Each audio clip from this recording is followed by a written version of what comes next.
video.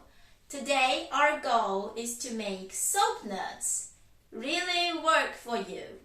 So first thing first, we need to know how to extract it properly.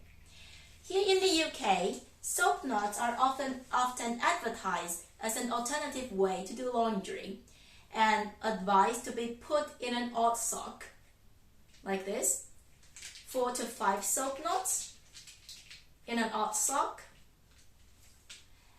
and then put this together with the clothes to the washing machine.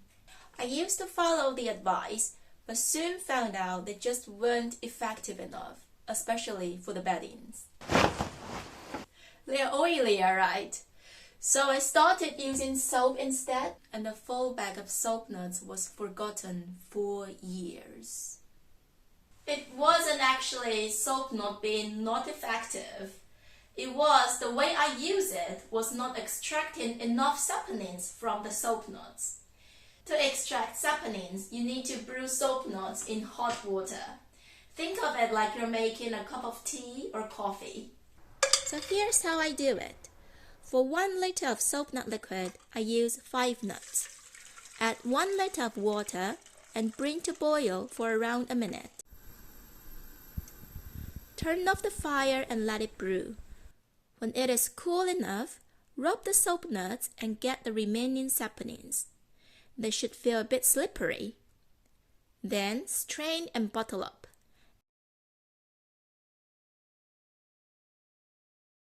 And store it in the fridge.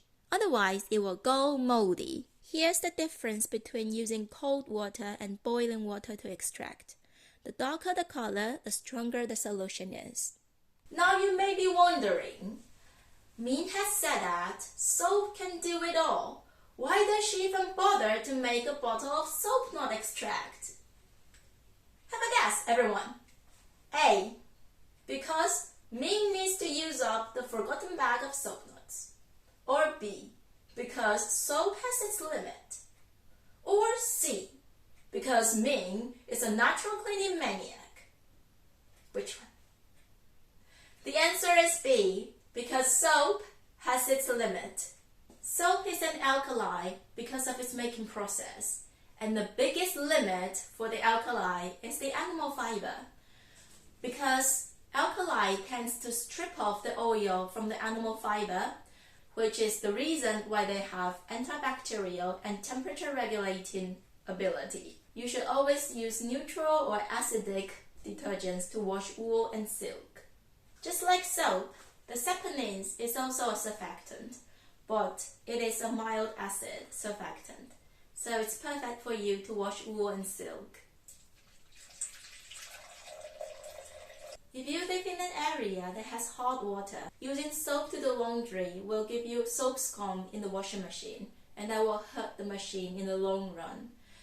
And also, you will notice your clothes getting hot after being dried. If that's your case, try to use soap nut liquid, and I think you will notice the difference. I live in an area that has medium hot water, so I use soap to wash plant fiber clothes and soap nuts to wash wool, silk, and fleece, because I want them to stay soft. It is so soft. Besides the animal fibers, guess what is also mild acid? Our own skin. I have actually used the soap nut extract to wash myself, and the result was good. I came out clean without the oil being stripped off, but it was too liquid to control, and it was too cold. So if it becomes jelly, I think it will actually work, but I'm not trying anymore. Just like soap, sapnine is a surfactant, and you can add essential oil to it. Last summer, I added 10 drops of tea tree oil to 100 ml of soap nut liquid and used it to treat mildew and black spots. The fungi were suppressed and didn't spread out. You can also use sapnines to wash dishes. It is not as effective as soap, but let's look on the bright side. If you can use sapnines to wash all your dishes, it's an indicator that you are eating healthily. Soap nuts are not the only source for you to get sapnines. Here in the UK, you can forage horse chestnuts or you can grow soapwort for your supply. Wikipedia told me that sapnines are used to clean ancient tapestries. I'm very intrigued. If you are a professional that is doing so, please let us know in the comment below. The last way of using the sapnines is to make it into a base of the acidic cleaner.